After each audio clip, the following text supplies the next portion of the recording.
Look, my talk's about shellfish farming and spat in particular, or the supply of spat. Spat is basically the term used in the shellfish industry for the same thing as your seed. It's where everything starts with shellfish farmer. So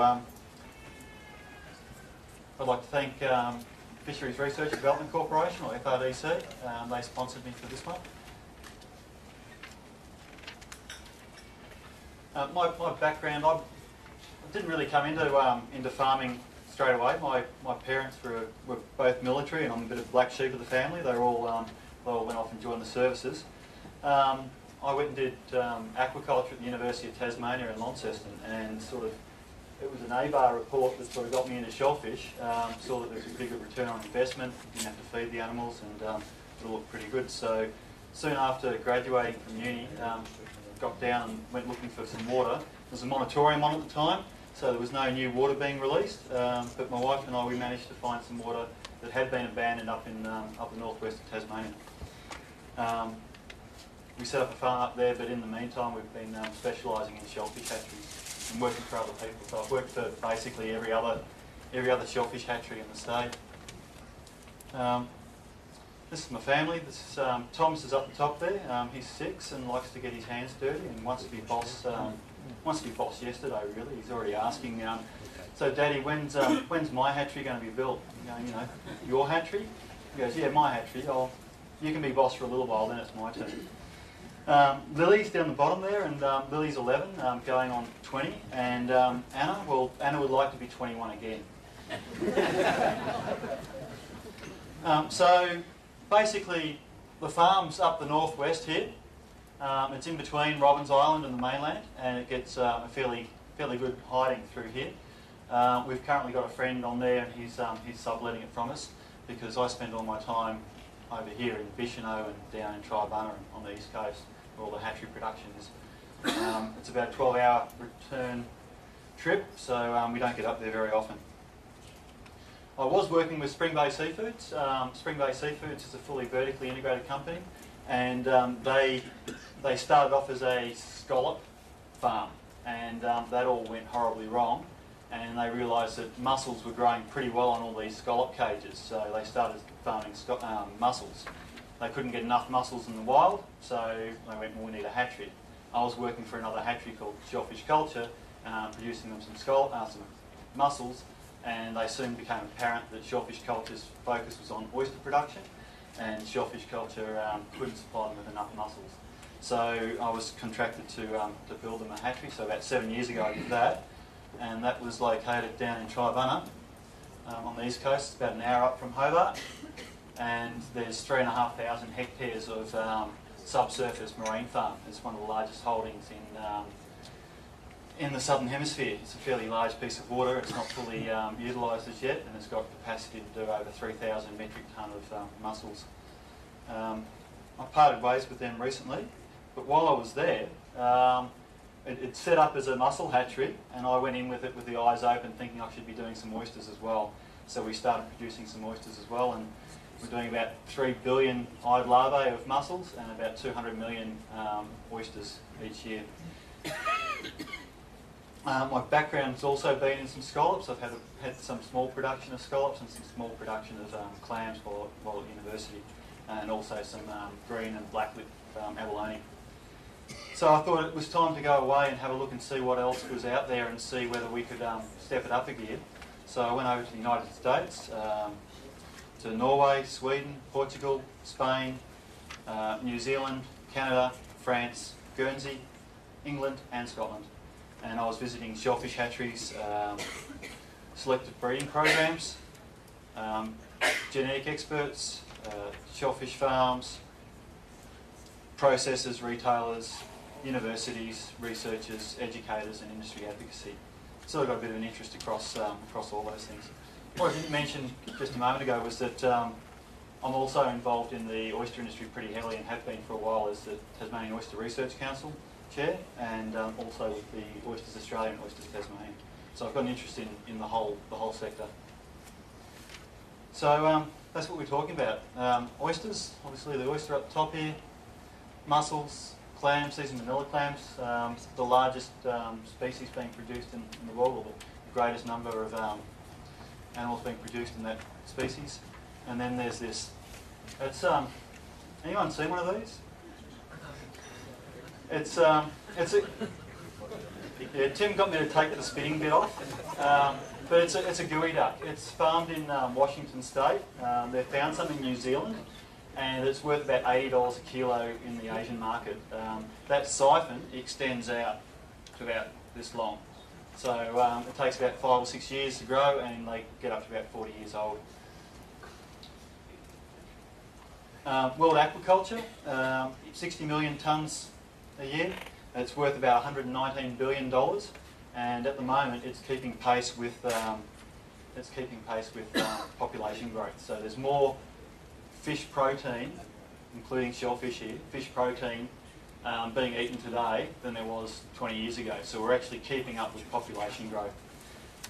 What attracted me to shellfish was this fact that out of all these guys, they all need to be fed, and you don't have to feed these. So again, looking at getting into business myself, I thought, well, I want to do something that I don't have to go out and buy all the equipment, buy all the gear, and then buy fish food and find that the things die on me. If I just put some oysters out there, nature will take care of them. There's a bit of a hitch there. You need to have a site that has a fair bit of phytoplankton and algae in there to make it work.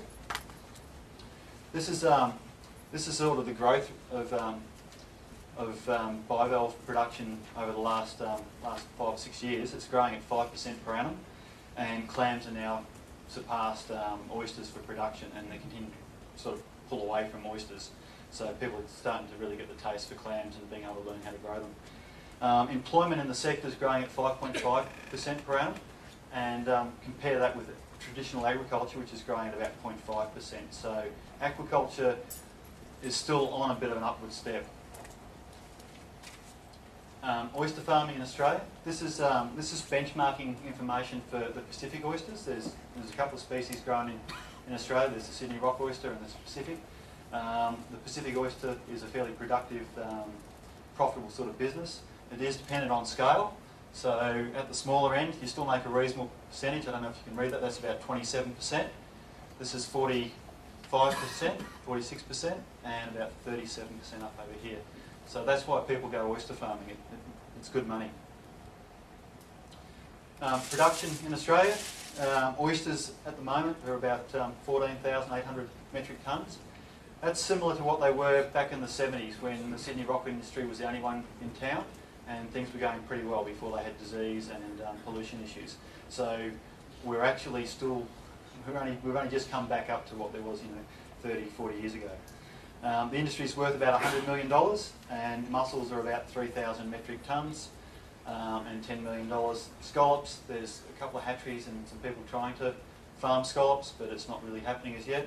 And clams, there's zero commercial aquaculture production of clams. There is a fishery, and it's a fairly profitable fishery with $18 to $22 landed price, but there's no aquaculture of clams at the moment.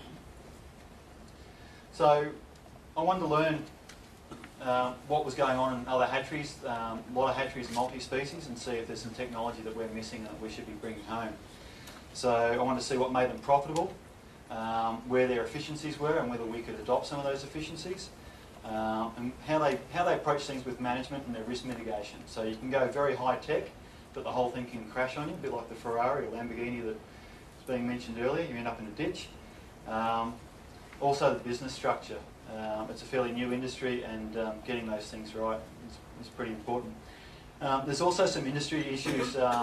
We kept hearing about the west coast of the US basically having no seed production and being short of product, and also disease issues in France and New Zealand being fairly dramatic.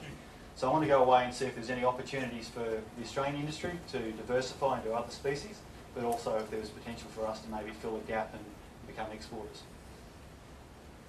So I'm not sure if you all know the life cycle of a shellfish, but it starts with the broodstock. That's like your breeder. They release eggs and sperm into the water, and fertilisation occurs externally. There is a couple of species that actually retain the eggs on gills, and the sperm come across the gills, and they keep the animal, they keep the larvae on the gills just prior to, and they let them go just prior to settlement. So they swim around as larvae, and I'll show you a larvae in a moment. They swim around for about 14 to 30 days, depending on the temperature and how much food there is, and then they get ready to settle.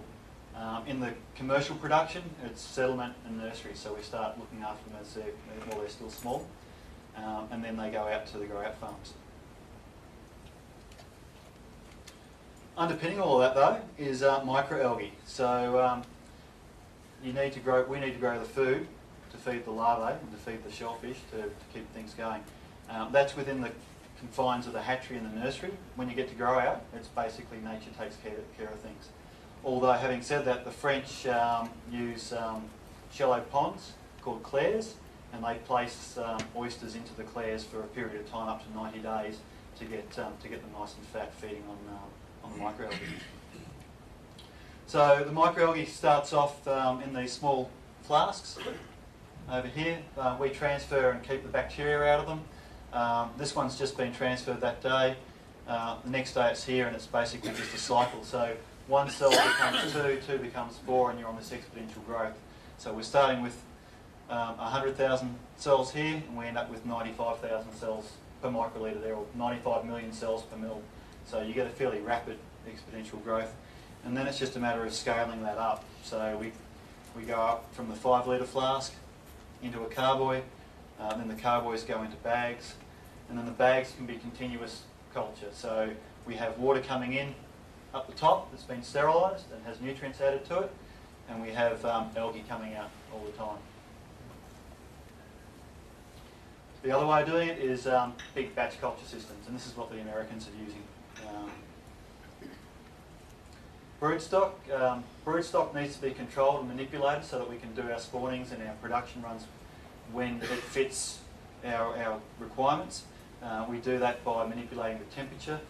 Most shellfish, if you put them at 6 degrees, they'll stop. If you bring them up to 20 degrees, they'll start to metabolise quickly. So we've got a pretty good control with temperature. We can sort of slow them down and speed them up to suit our needs. These are some oyster eggs, and so there's some sperm popping around here. There's an egg that's just been developed, starting to fertilise. There's a polar body being released.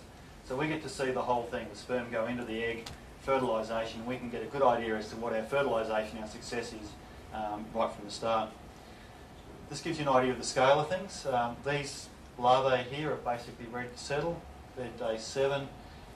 Larvae, that's a larvae there. It has a velum that it uses to swim and feed and for respiration. You can see straight through the shell, so you can see how much food it has in the gut.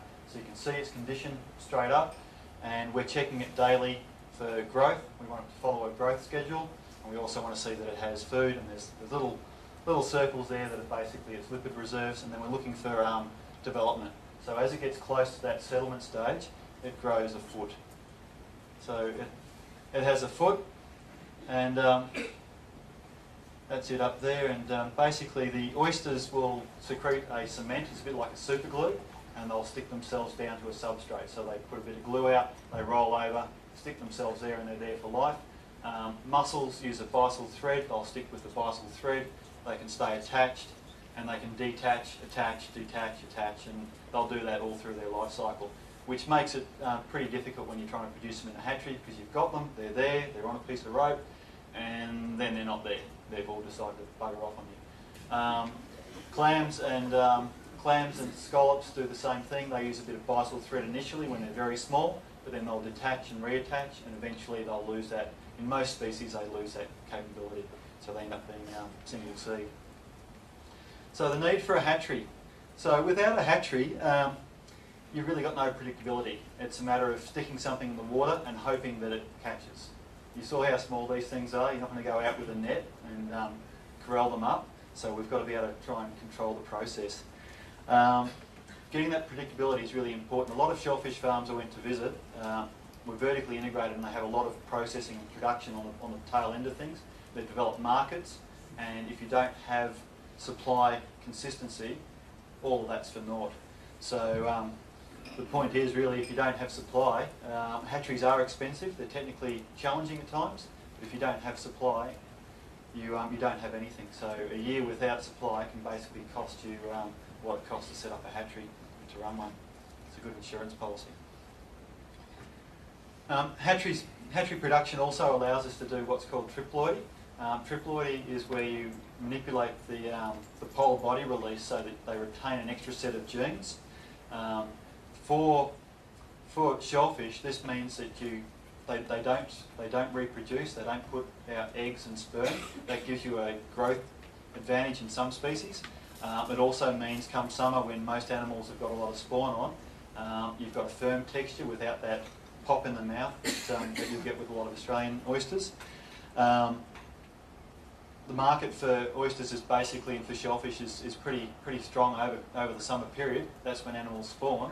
So you've got a market post-Christmas, they all spawn in January, and you've got nothing for market. So triploidy is something that's really important and is a benefit, and the hatcheries let us do that.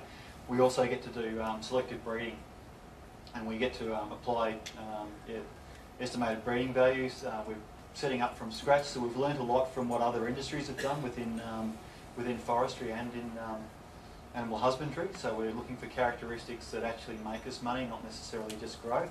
Something that's going to give us survivability, disease resistance. That's been very big in the US, and it's saved the Virginica industry, and it's also been very beneficial for the New South Wales rock oyster.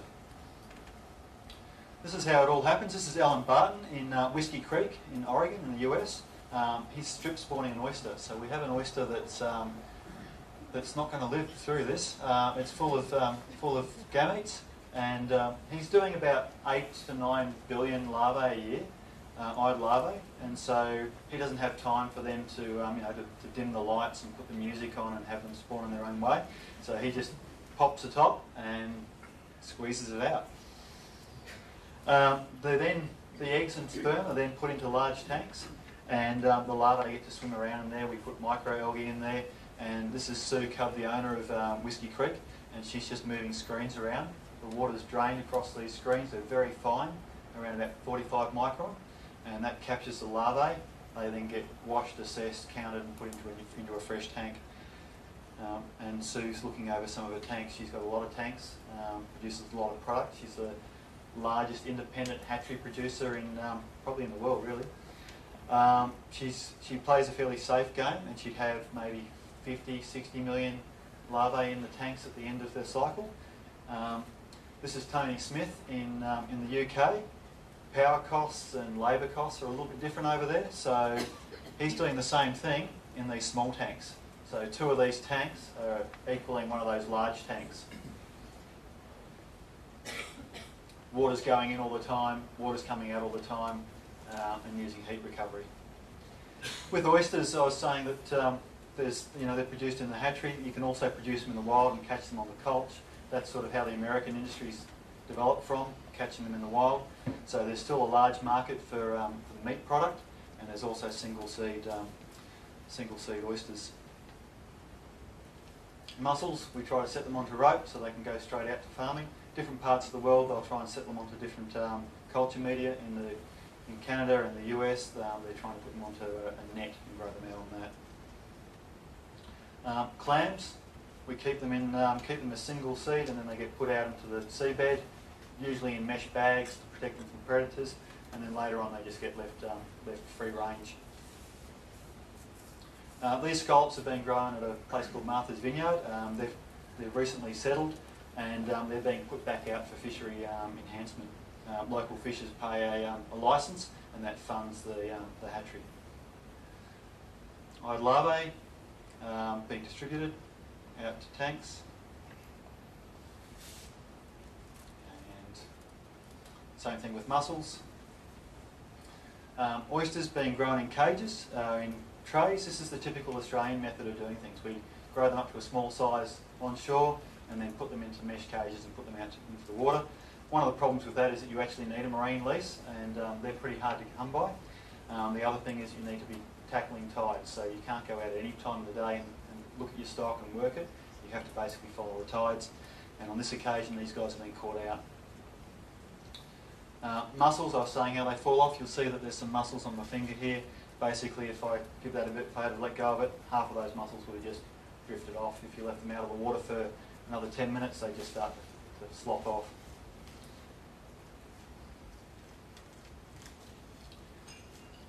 Seven grams of mussels at 7 grams of mussels at set are worth a tonne at 25 tonne at sale. Just got to speed up a little bit. This is Guernsey. It's a floating nursery system, and he's basically used a quarry to grow microalgae. Welney doing the same thing, an old quarry growing microalgae. Floating raft system. At the end here there's a paddle wheel. That's doing 30,000 litres a minute of a 1 horsepower motor. And they've got it set up so that one person can basically handle that entire system. This is in France. I sort of got locked out in France. They didn't want people prying around, so this was over the fence. And so there's no names attached there, but they're pumping water around and they're doing it on shore as well.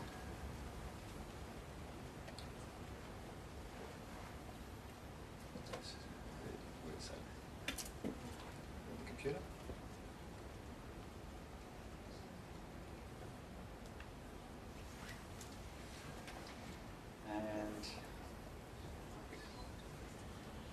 Oh, here we go. Across the US,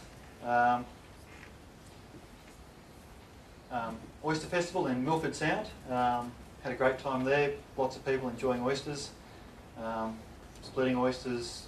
This is how they raise money for their association there. They basically donate product and then start selling it so you can get fresh oysters and clams. They're all shucked as the people come up. They're shucked as you go. On the other side of things, it is America, so you've got fried dough and Oreos. We had a pretty good attendance with a mix of people, young and old. Beer helps. Young kids are involved, interested. Shell gets recycled. A few blisters. This is Dale Levitt from a university on the East Coast. He was really kind, picked me up from the airport at 20 past 1 in the morning and then gave me his BMW to drive around. He's a pretty happy guy because he gets to work with a lot of young folk, teaching them aquaculture. These guys are trying to get a mussel business going in Boston over time. I might just flick through to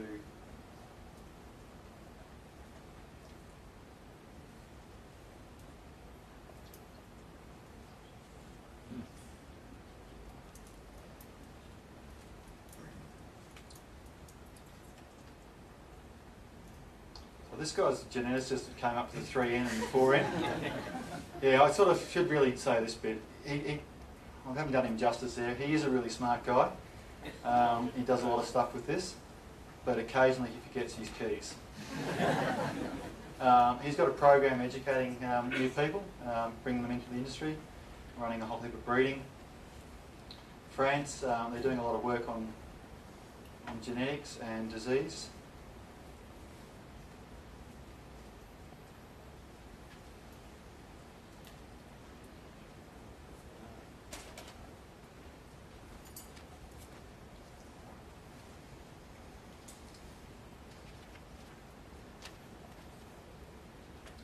So what I saw while I was away was that ocean acidification is causing a real problem.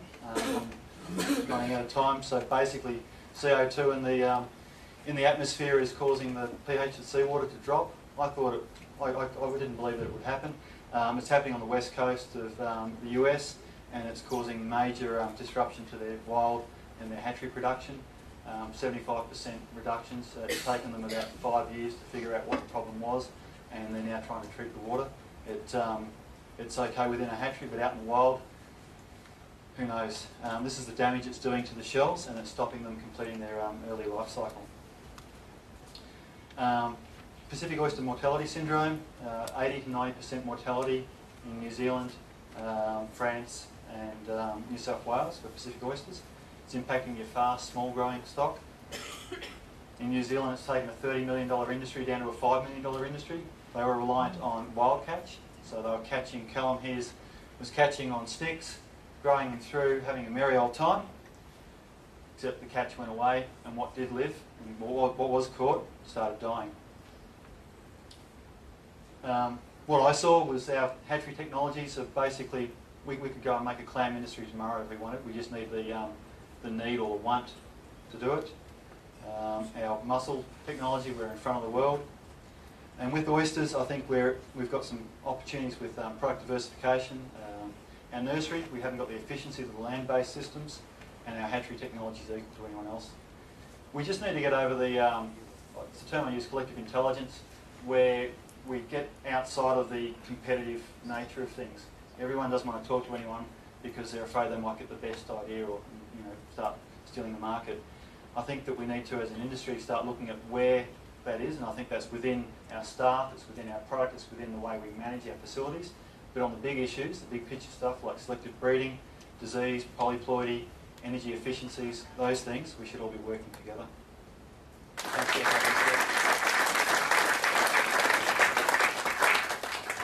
Thanks, Ian. We're going to be pretty short on questions, I think, but I just would like to ask one. I notice that you're looking at your opportunities now. You've come back, you've completed your Nuffield, you're heavily involved in the mussel and oyster industry and in the policy side, production side. Where do you think this might lead you? Well, I'm unemployed at the moment, so it's going to be self-employment. There's an opportunity to produce or to develop an oyster hatchery. There's some farming opportunities.